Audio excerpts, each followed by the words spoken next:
June 4th, 1942. Midway Atoll. The sky is already vibrating with the low thunder of engines before dawn has fully lifted.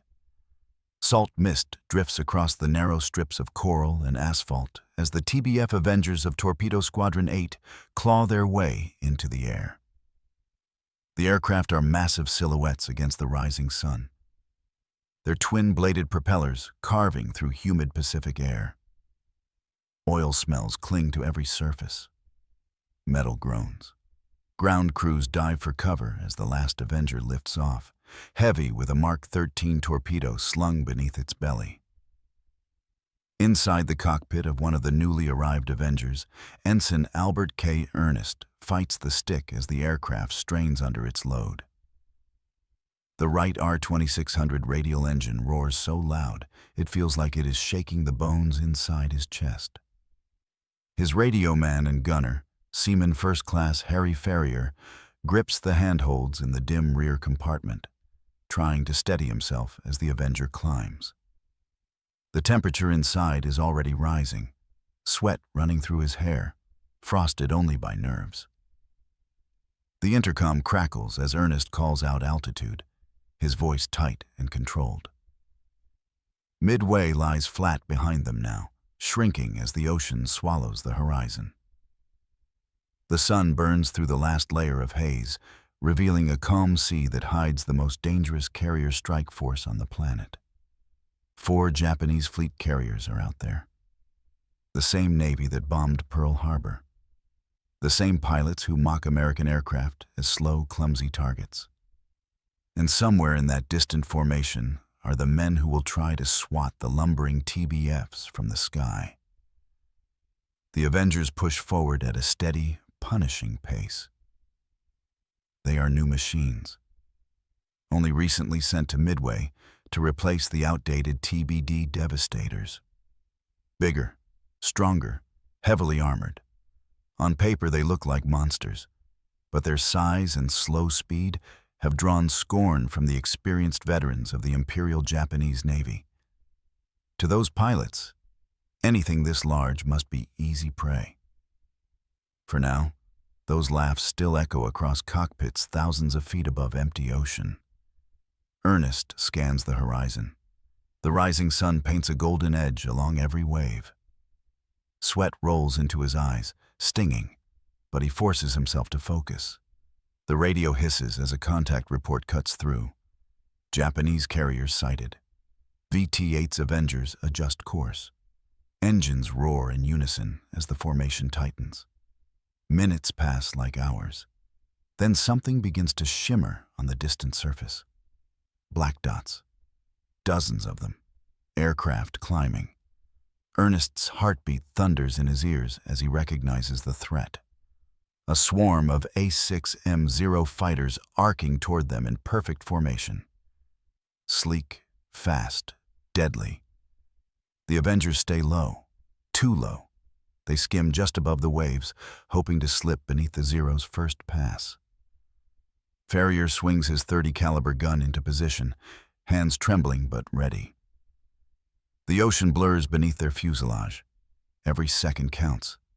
Every second they stay alive brings them closer to torpedo range, the Japanese. Fighters hit like a hammer. The first burst of cannon fire rips through the formation, punching holes through metal and glass. One Avenger erupts in spray and smoke, plunging straight into the sea. Another spirals, trailing fire. Ernest braces as a Zero streaks past his canopy, tracer rounds stitching across the wing. Ferrier fires back, muzzle flashes erupting in the cramped gun compartment. The sound of tearing metal fills the aircraft. Something slams into Ernest's leg. A jolt of white-hot pain shoots through him. But he holds the controls. The formation is coming apart.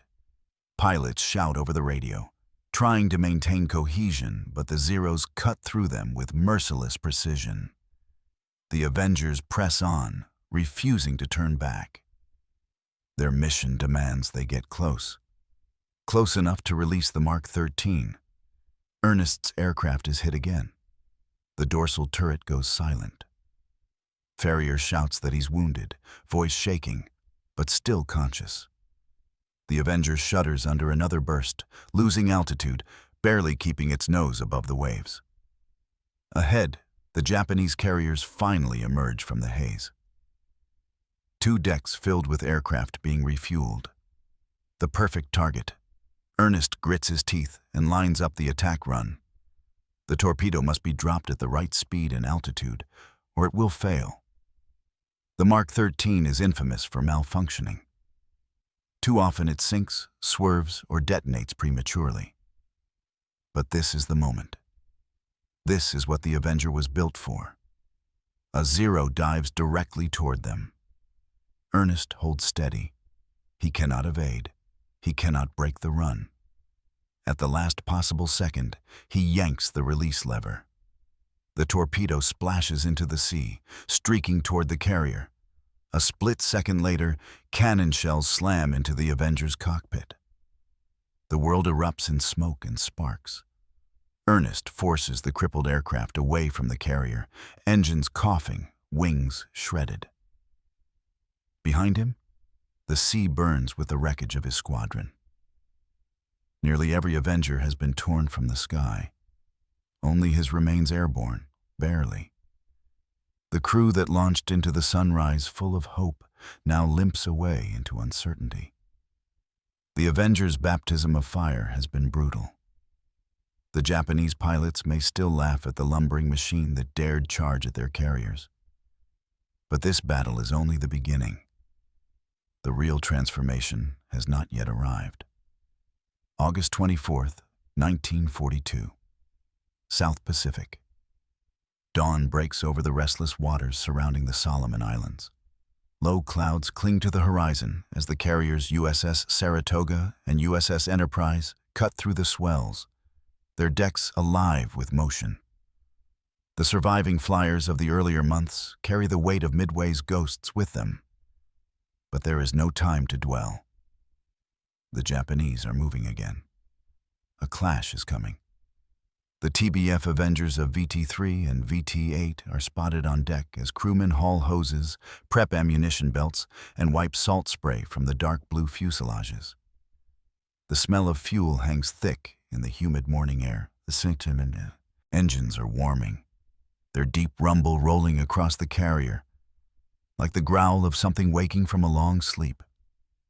The Avengers still look enormous beside the slender dive bombers and the compact, eager Hellcats. Some pilots pat the armor plate near the cockpit before climbing in, a quiet ritual meant to steady nerves. Lieutenant Harold Bottomley slides into his seat aboard an Avenger on the Enterprise. His hands move through the controls with practiced familiarity. Behind him, his radio man and turret gunner, Radio Man Second Class E.D. Blakely, checks his .50 caliber gun, pulling back the charging handle with a metallic snap. Every sound is sharper today, every movement precise. The men know the Japanese light carrier Ryujo is out there, maneuvering with her escort ships. The enemy has launched strikes toward Guadalcanal. The time has come to hit back. By mid-morning, the first wave is ready. The decks tremble under the roar of engines being pushed to full power. The flagman drops his arm. One by one, the Avengers surge forward, racing down the wooden deck, wheels lifting free as the ocean falls away beneath them. The Solomons stretch out ahead. Dark jungles, volcanic ridges, and the long shadows of rain clouds gathering over distant islands. The Avengers form up, climbing slowly. The air is thick and hot, pressing against their cockpits. Below, the sea is broken by wakes and whitecaps, restless and unforgiving. Radio calls crackle through the headsets as the formation tightens. VT-3 to strike group. Maintain heading.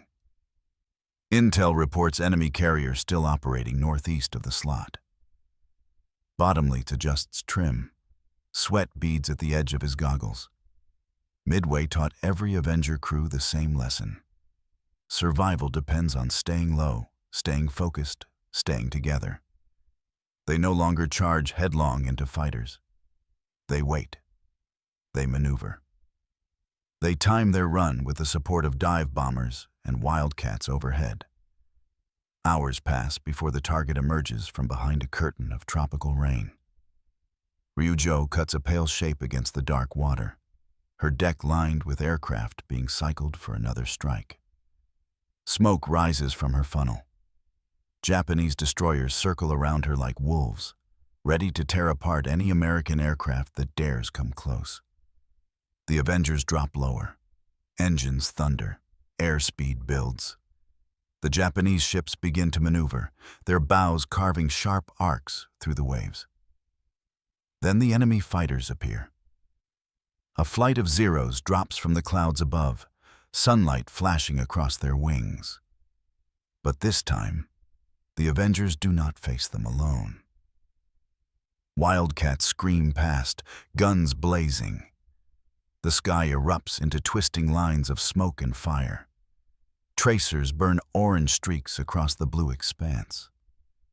A Zero plunges toward an Avenger, cannons flashing, but a Wildcat intercepts, raking it with gunfire and sending it spiraling into the sea. Bottomley steadies his aircraft, heart hammering. Blakely swings the turret, tracking a fighter that slips too close. He fires short bursts, brass casings clattering against the fuselage. The Avenger shakes as the formation presses toward torpedo range. Below, Japanese destroyers unleash walls of anti-aircraft fire. Black puffs blossom around the Avengers. The ocean reflects the bursts, doubling the chaos.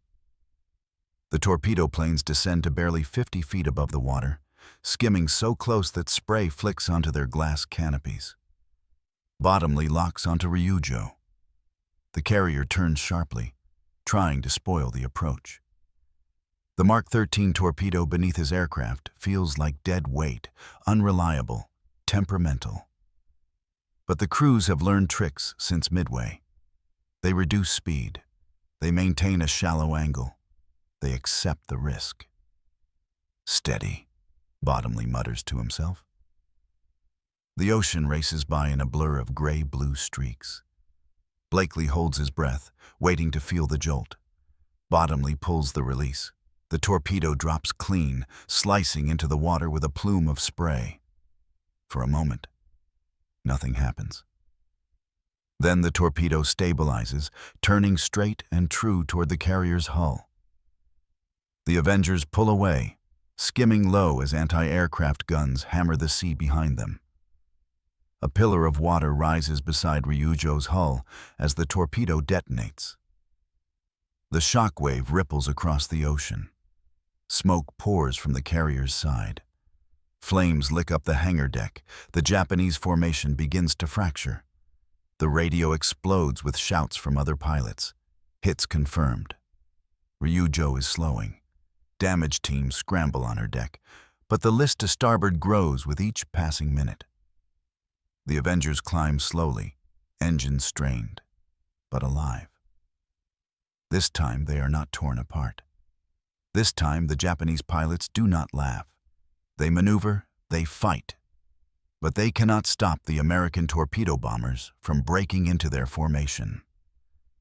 The Avengers have drawn blood. As Bottomley's aircraft turns back toward the American carriers, the crew watches the burning shape of Ryujo recede behind them, smoke trailing into the sky like a signal to every sailor in the Pacific. The Avenger is no longer a helpless target. It is learning. It is adapting. And its war is only beginning. November 20th, 1943, Tarawa Atoll. The sun rises behind a bank of low clouds, casting a harsh, colorless light across the lagoon. The carriers of Task Force 53 hold position beyond the reef, their decks already shaking under the relentless rhythm of warming engines. The echoes of the Eastern Solomons still linger in the minds of every Avenger crewman. But today is different. Today, the war is shifting from desperate reaction to calculated momentum. On the USS Bunker Hill, The TBF Avengers of VT-17 are being armed for strikes against fortifications, troop concentrations, and any Japanese vessel that dares move within range. The deck is slick with salt and hydraulic fluid. Deck crews shout as they load freshly modified Mark 13 torpedoes onto the bomb racks. These torpedoes look familiar, but each carry hard-won changes. Wooden drag rings fitted to the nose to control entry into the water, redesigned tail shrouds to stabilize the run, and depth settings recalibrated after a year of field testing. Lieutenant Commander Edward H. Butch Rhodes watches from the catwalk above the deck. He has flown Avengers since their disastrous debut. He remembers Midway. He remembers the failures, the funerals. Now he sees a different machine. He sees a weapon that can turn the tide. At 0600, the launch sequence begins. Engines flare with heat. The Avengers inch toward the bow, wings unfolding with the slow mechanical groan of metal hinges under stress. Rhodes climbs into his cockpit, adjusting the straps across his shoulders. His gunner, aviation machinists, mate first class. Stan Grayson settles into the turret behind him, checking his twin 50s. The smell inside the fuselage is a mix of oil, canvas, sweat, and cordite. Familiar, claustrophobic. As the Avengers launch, the sea surges below in long, rolling swells. The Marshalls lie ahead, a chain of coral rings holding some of Japan's most fortified positions. The air is hot enough to sting the throat. Rhodes pulls the Avenger into formation, the rest of the squadron assembling like dark winged shadows against the morning sky. Below, the ocean slowly shifts from deep blue to a pale turquoise as they near Bitio Island. Black smoke rises in thick columns from the beach, where Marines are fighting for every yard of sand. The Avengers fly low, engines pounding against the hot, heavy air. Radio calls hiss through the headsets. Enemy vessel sighted inside the lagoon. Coordinates marked. Prepare for torpedo run. Rhodes banks left, spotting the target through the haze. A Japanese armed transport, hull scarred but still afloat, attempting to shuttle troops and ammunition to the embattled garrison. Destroyers sit farther out, blocking the lagoon entrances. But this ship is exposed. The Avengers descend. Grayson swivels the turret, scanning for enemy aircraft, but the skies remain eerily empty. The Japanese air presence in the Central Pacific has withered under months of attrition. Rhodes pushes the throttle forward. The engine's growl deepens, vibrating through the floorboards. The modified Mark 13 torpedo clings to the belly of the Avenger like a promise. At 200 feet, Rhodes steadies the aircraft. The transport begins evasive maneuvers, turning slowly inside the confines of the lagoon. Anti-aircraft guns open fire from the shore, their tracers arcing through the air like red-hot needles. The Avengers split into attack elements, each angling for a clean release.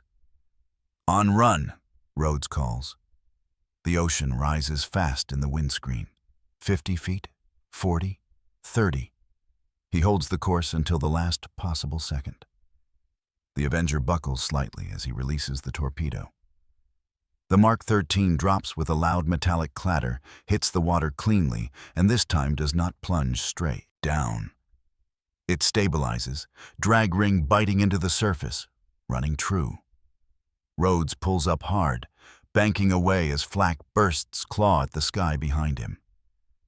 Grayson fires a burst at a gun position on the beach, the tracers carving sparks from concrete.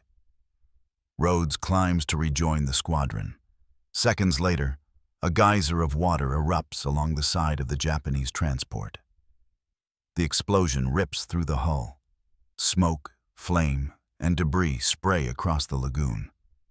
The ship lists sharply, taking on water fast. Marines on the beach cheer when they see the plume rising above the palms. For the Avenger crews, The moment lands deeper. They feel something shift. The torpedoes are working. The modifications have turned a liability into a deadly instrument. No longer do the crews wince at the thought of a failed drop. They can trust their weapon now. They can strike hard.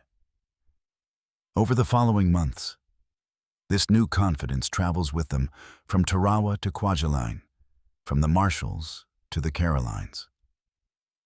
Avengers launch in pre-dawn darkness, engines rattling the decks as crewmen rub cold hands together and watch the phosphorescent glow in the waves below. In the afternoons, sunlight glints off wet flight suits as pilots climb back aboard after hours searching for enemy shipping lines. They hunt cruisers slipping between islands. They strike at destroyers running night supply missions. They hammer at the armored belts of transport ships until nothing moves on those waters, without fear of the dark-winged silhouette of a TBF flying just above the sea. Every mission sharpens the Avengers' reputation. Every successful strike adds weight to a growing truth. The aircraft, once mocked as too slow, too large, and too vulnerable, is becoming the blade that cuts through Japan's shrinking empire. The torpedo bomber that limped away from Midway is gone. A new machine has taken its place, and the Japanese Navy is beginning to feel the consequences. June 19, 1944. Philippine Sea. The sun rises in a hard white glare across an ocean so calm it looks forged from glass. The U.S. Fifth Fleet stretches across the horizon in a formation that seems impossible in size. Battleships, cruisers, destroyers, and 15 aircraft carriers pushing west toward the Marianas. The sea air is thick with heat, fuel vapors, and the heavy pre-battle tension that settles into every deck, every corridor, every cockpit. On the USS Lexington, the Avengers of VT-16 wait in 2 long rows along the flight deck, their folded wings glinting under the morning light. Armorers roll carts of .50 caliber ammunition between them, while deck crews tighten torpedo shrouds and double-check tail assemblies. The Mark 13s are ready. Their wooden drag rings have been sanded smooth, their control surfaces adjusted by hand until the edges can slice water cleanly. These torpedoes are no longer the unreliable iron cylinders of Midway. They are weapons sharpened by 2 relentless years of trial and blood. Lieutenant Norman, Dusty Kleiss, climbs into his cockpit and secures his harness. His turret gunner, aviation radio man, First Class Everett Hanks, settles behind him, adjusting his guns with steady hands. The crew knows what is at stake. Somewhere out there, beyond the blue horizon, the Imperial Japanese Navy has committed its first mobile fleet, including the carriers that once dictated the pace of the Pacific War. Radio reports flood in. Search planes spot enemy formations. Japanese aircraft are already airborne. Fighter direction officers aboard the carrier flagships begin issuing vectors to the Hellcats. Within minutes, hundreds of American fighters launch into the sky, intercepting wave after wave of Japanese planes. From Lexington's deck, Kleiss can see the distant specks of burning aircraft spiraling toward the sea. By late morning, the Avengers are ordered to stand by for strike launch. The Japanese carriers still have not been found, but their planes are dying in staggering numbers. The sky farther west is streaked with black trails of smoke from the downed attackers. Pilots on the deck whisper the words everyone is thinking, but no one dares say aloud. The greatest carrier battle of the war is unfolding, and the Americans are winning it in the air. At 1300, a breakthrough comes. A submarine message cuts through the fleet's communications network. The carrier Shokaku, a veteran of Pearl Harbor and Coral Sea, has been sighted. She is maneuvering northeast with her escorts. The order snaps across the decks. Launch the strike. The Avengers roar to life, their engines sending tremors through the planks beneath them. Kleiss's heart thunders as the aircraft inches forward. The catapult officer signals. A burst of acceleration slams him back into his seat as the Avenger leaps from the deck and into open sky. One after another, the torpedo bombers take flight. The strike group forms up. Avengers, Helldivers, and Hellcats, weaving into a single spear point aimed directly at the heart of Japan's fleet.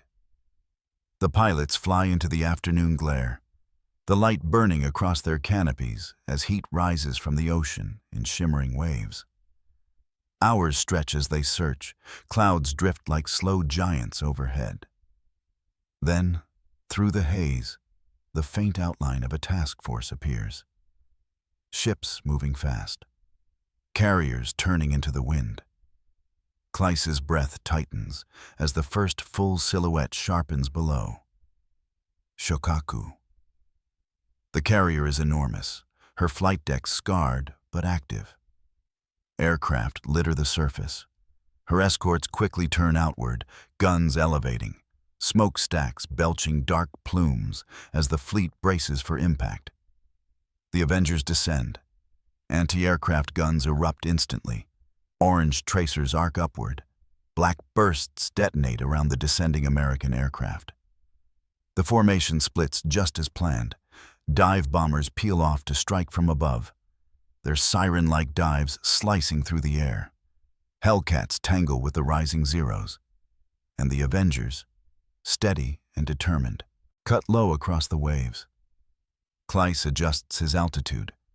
The water is so close he can see the white spray thrown up by the prop wash. The Shokaku begins a hard turn, her bow slicing an arc in the sea as she tries to spoil the attack run. "Hold steady," Hanks calls from the turret. "Guns hot." Shrapnel rattles against the fuselage. A burst of flak erupts directly in front of them, the concussion slamming through the cockpit. Kleiss fights the controls as the Avenger wavers, but he keeps his course. The torpedo must be dropped at the right moment. Too early, and it will miss. Too late, and it will fail to arm. The carrier looms larger. The deck is alive with chaos, crews scrambling, planes being shoved aside. Smoke pours from damage inflicted by the dive bombers. Kleiss steadies the yoke.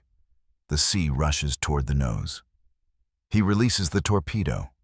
The Mark 13 drops cleanly, splashes into the water, and begins its deadly run. Kleiss yanks the Avenger upward, engines screaming. The aircraft claws back into the sky as shells burst behind it, the shock waves rattling every bolt.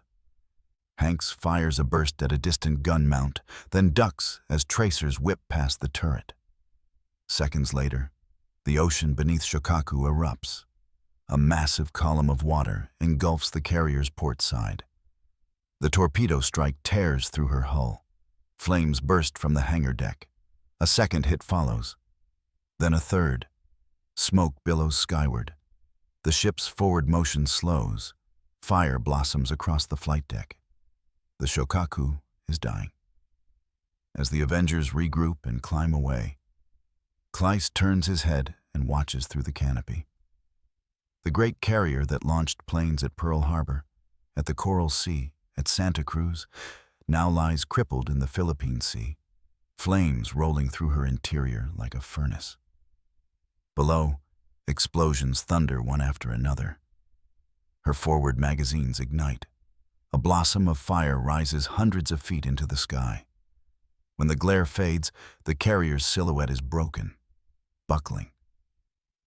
For the first time, Japanese pilots witnessing the attack no longer see a slow, lumbering target. They see a weapon that slays giants.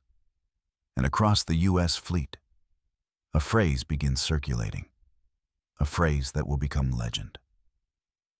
The Great Mariana's Turkey Shoot. But for the Avenger crews, this is no celebration.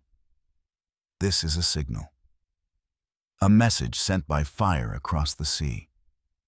The tide has turned, and the TBF is now at the heart of the storm. October 24th, 1944. Sibuyan Sea. Dawn creeps across the water in shades of pale gray, each minute revealing more of the vast American armada pushing toward Leyte Gulf. The air is heavy with humidity and tension. Fog clings to the waves like breath on cold glass. The engines aboard the carriers of Task Force 38 begin their morning rumble, the deep vibration rolling through the hulls and up the legs of every sailor on deck. On the USS Intrepid, the TBF Avengers of Torpedo Squadron 18 wait in two perfect rows, their dark fuselages lined with beads of dew. Crewmen wipe the canopies clean. Ordnance men tighten the locking pins on the latest iteration of the Mark 13. The wooden drag rings have been reinforced. The shrouded tail now cuts water with precision. The crews trust this weapon. They know what it did at the Marianas. They know what it can do again. Lieutenant Robert Bob Cosgrove climbs into his cockpit and listens to the engine behind him thrum with rising power. His radio man and turret gunner, Petty Officer First Class Don Hemphill, checks the twin .50 caliber guns overhead. His bomb bay gunner, Aviation Ordnance Man Third Class Harold Center, runs a hand across the bulkhead panel beside him, a quiet superstition developed after surviving truck. The sea beyond the carrier is deceptively calm. Underneath that stillness moves one of the most powerful surface forces Japan has ever assembled. Admiral Kurita's Center Force, led by the battleship Musashi, one of the largest warships ever built.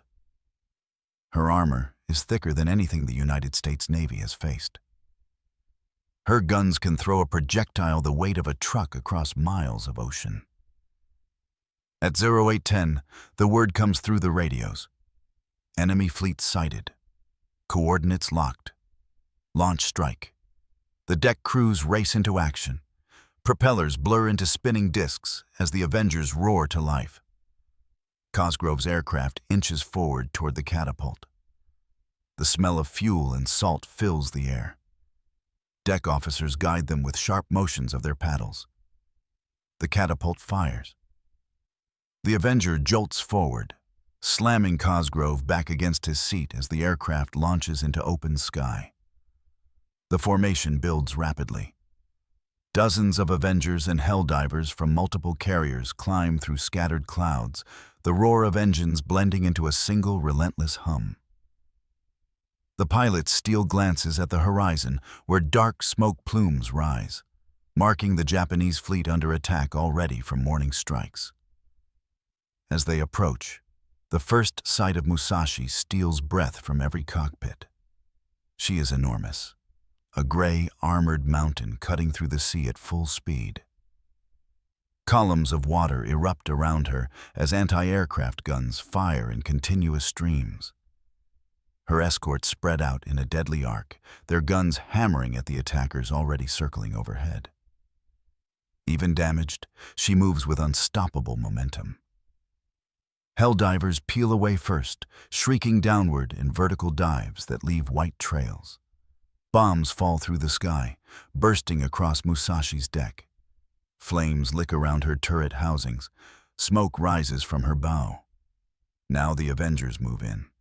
Cosgrove lowers altitude, leveling off barely above the waves. The sea becomes a blur just feet below the belly of the aircraft. Spray hits the canopy in cold flecks. Hemphill swivels the turret across the sky as tracers streak past. The radio crackles. Torpedo planes, attack from port. Repeat, attack from port. Keep spreads wide. Cosgrove's formation splits. Some vectors angle toward the bow. Others aim for the center. The strategy is clear. They must overwhelm even a behemoth like Musashi, with multiple hits delivered from every direction. Cosgrove steadies the Avenger. The battleship looms ahead, growing larger with every second. Her decks flash with the bright strobe of firing guns. Black bursts explode across the air. Shrapnel rattles loudly against the Avenger's underside. "Closing to drop," Cosgrove calls. 20 seconds to release. Musashi begins a turn, massive hull carving a wide arc, water piling along her sides as she tries to disrupt the incoming torpedo tracks. 10 seconds. Cosgrove grips the yoke harder, knuckles white. The ship fills his windscreen. Hemphill fires a burst from the turret, suppressing a flak gun, attempting to track them. 5 seconds. Cosgrove releases. The Mark 13 drops clean, splashing into the water, stabilizing instantly as it accelerates toward the battleship's massive hull. Cosgrove pulls hard, skimming low past the towering bow of Musashi, so close he can see Japanese sailors running across the deck, their faces small flashes of motion in the chaos. The Avenger climbs, engines groaning with the strain. Then the sea erupts. A column of water nearly as tall as the battleship blasts upward from the torpedo hit. A second detonation follows from another Avenger, then a third. Radio calls shout confirmations. Multiple impacts, port side, heavy flooding. Musashi slows visibly, her bow dipping as water pours into ruptured compartments. Her list grows with each passing minute. Her escorts tighten around her. But the sky fills with more American aircraft, more Avengers, more torpedoes beginning their silent, deadly runs through the sea. Over the next hours, the attacks continue in waves. Torpedo after torpedo slams into the giant ship. Her speed drops. Her list worsens. Her power flickers. Fires rage unchecked inside her armored citadels. By late afternoon, the great battleship can no longer hold herself upright. Cosgrove circles from above as Musashi finally begins to roll. Her starboard side rises slowly from the sea. Her port side sinks deeper. The monstrous hull tilts until it is nearly vertical. And then, with a thunderous roar that echoes across the Sibuyan Sea, she disappears beneath the surface. For a moment, the water is calm again. The Avengers regroup and turn homeward, engines coughing from the strain of hours in combat. The sun dips lower in the sky, painting the waves in molten shades of gold. The aircraft once mocked for its bulk and its speed has just helped sink one of the most formidable warships in naval history. And the war is about to demand even more of it. The pilots in Akagi's remaining strike group tightened their formation as they skimmed low over the rolling Pacific, the sun glinting off their canopies. They were hunting the American fleet they believed to be wounded and retreating. Each man in the formation had heard rumors of a new torpedo bomber, a bulky machine the Americans had rushed into service. They exchanged private smirks over the radio about its size, its slowness, its absurdly large fuselage. They joked that any pilot who died to such an airplane deserved to be forgotten. But now, as their formation cut across the swells, movement flickered on the horizon. Black dots rose from the waterline, climbing like slow-floating embers into the sky. At first they dismissed them as patrol aircraft. Then the dots grew wider. Wings filled the pilot's sights. Radials growled. The formation leader squinted. TBF Avengers. He gave a short, dismissive laugh as he keyed his mic. More of the slow buffalo. Perfect targets. The American torpedo bombers climbed in a shallow arc, their engines shaking the humid morning air. Inside one cockpit, Lieutenant Harold Mason wiped his glove across his forehead. Sweat dripped from the edge of his oxygen mask. The torpedo indicator light glowed steady green. His gunner, Seaman Robert Ellis, rotated the .50 caliber in its mount, ready to fire. Mason fixed his eyes on the line of Japanese aircraft. He could see them now. Sleek silhouettes, fast, dangerous. The pilots who had shredded Devastators at Midway. The same men who had once mocked the Avenger on sight. Mason steadied his breathing. The joke was about to end. He pushed his throttle forward. The Avenger surged. He began his descent. The Japanese formation split to intercept, Zeros peeled off, their engines howling as they dove toward the bulky incoming Americans. Inside Mason's headset, the radio crackled with frantic calls. Avengers under attack, gunners firing, machines taking hits. 2 Zeros swept down on Mason's right. Ellis opened up, the .50 caliber chugging against its mount. Smoke burst from the wing of the nearest Zero. The Japanese fighter wobbled, trailed a thin white plume, and broke away. Mason felt his heart hammer. One down, but there were many more. The Avengers pushed through. They were not trying to survive the engagement. They were trying to reach the ships waiting somewhere beyond this swirling melee. Japanese cruisers and carriers that had bombed Pearl Harbor. Ships that had escaped too many times. Ships the Avengers had trained to destroy. A Zero sliced past Mason's canopy, guns sparking. Plexiglass cracked. His aircraft jolted. Warning lights flickered. Mason fought the controls and leveled out, holding his dive path with grim precision. Below, through breaks in the cloud, the shadows of Japanese vessels grew clearer, long hulls cutting white wakes. Mason identified 2 cruisers, then the unmistakable profile of a Shokaku-class carrier, a floating airfield still launching aircraft to defend what remained of Japanese naval power. Mason pressed his knee into the rudder pedal. The Avenger tipped into its attack run. He descended through waves of tracer fire. Flak bursts erupted around him, hammering the fuselage. His torpedo officer, Petty Officer Daniel Briggs, shouted a bearing correction. Mason adjusted slightly left. The ocean rushed toward him. Spray flecked his windscreen.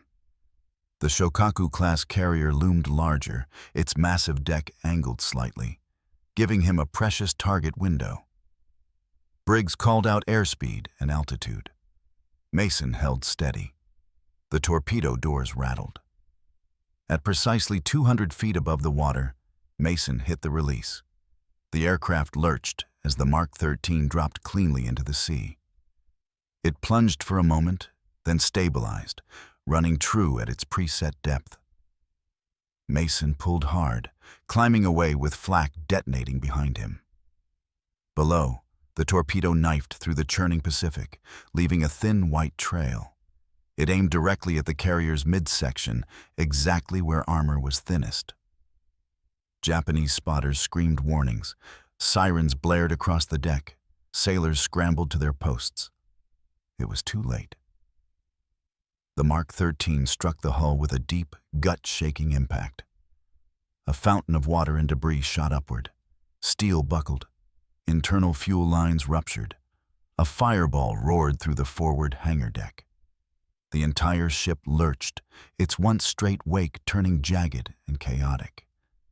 The Avenger crews heard the explosion even from altitude, even through radio static, even through the pounding of their engines. Mason looked back over his shoulder and saw the rising plume. A wounded carrier, a shattered deck. A kill that had seemed impossible only a year earlier. The Japanese pilots who had mocked the Avenger understood too late that the slow, lumbering aircraft they once laughed at had become one of the most lethal machines in the Pacific theater. Its crews were still climbing away, still fighting, still coming. And the Imperial Japanese Navy was running out of ships. Mason steadied the Avenger, keeping it level as smoke drifted far behind him. Smoke drifted far behind Mason as he climbed back into the sky. But the danger was not over. His Avenger had taken hits in the earlier attack run. Hydraulic fluid leaked in thin red streams across the left wing root. The control stick shuddered in his hands. The engine coughed once before stabilizing again. Ellis, still manning the turret, scanned the empty blue horizon for pursuers. There were none. The Japanese fighters that had once swarmed every American torpedo bomber now thinned out in confusion. Their radios were jammed with emergency calls from the carrier below. Reports of fire spreading along the hangar. Reports of elevators jammed. Reports of torpedo damage too severe to control. Japanese pilots who minutes earlier had mocked the Avengers were now staring in disbelief at the burning deck of their own flagship. Far below, the carrier's stern dipped. Auxiliary pumps roared to life. Crewmen scrambled with hoses. The hangar deck doors jammed halfway shut, sparks raining from the warped tracks. Fuel lines still burned beneath the forward elevator, sending gouts of flame rolling across the deck like waves of molten glass. The carrier was not sinking yet, but it was crippled. It was no longer launching aircraft, no longer a weapon, just a burning hulk fighting to stay afloat. The Avengers had done their job.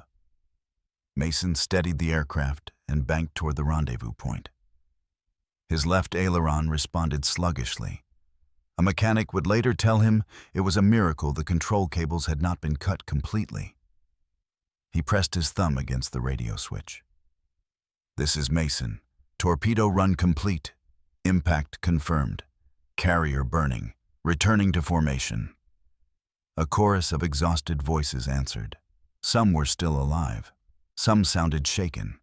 One was missing his gunner. Another reported damage bad enough that he would have to ditch near friendly destroyers. Mason listened quietly. By the time they reformed, the once tight squadron had become a scattered handful, limping home. Yet they were alive, and they had struck a blow the Imperial Navy could not ignore. As Mason's Avenger angled toward the distant shape of Task Force 58, he glanced once more at the smoke rising behind him. When the Japanese fleet had swept across the Pacific in the first months of the war, the world had watched their carriers with fear. But now, those floating symbols of power were hunted, bleeding, and shrinking in number. The Avengers had helped make that happen. Hours later, after a long and tense flight, Mason's wheels touched down on the deck of the USS Bunker Hill. The Avenger landed hard, nearly collapsing its left gear, but the hook caught and the aircraft lurched to a stop. Deck crews rushed toward the aircraft, waving to guide him forward. Mason shut down the engine, pulled off his oxygen mask, and inhaled the heavy scent of fuel, smoke, and hot steel. He climbed out of the cockpit, legs shaking as his boots hit the deck. Ellis slid out of the turret, his face smudged with cordite residue. Briggs climbed down from the belly hatch, still clutching the clipboard with torpedo settings. They said nothing for several seconds. They didn't need to. A mechanic stepped up and looked over the bullet holes stitched down the fuselage. He let out a low whistle. "You boys brought back a flying sieve." Mason exhaled and wiped his brow again. Brought it back, though. That night, as the crew gathered in the ready room, intelligence officers confirmed what they already suspected. Reconnaissance aircraft had photographed the burning carrier. Damage control parties were still trying to keep it afloat, but its air wing was crippled. Its flight operations halted, and its contribution to Japan's shrinking naval power effectively ended. The Avengers had taken down one of the last giants. Across the Pacific, from Midway to the Solomons to the Philippine Sea, the story had been the same. Japanese pilots who once laughed at the Avengers' size and speed had watched their own warships vanish beneath the waves because of it.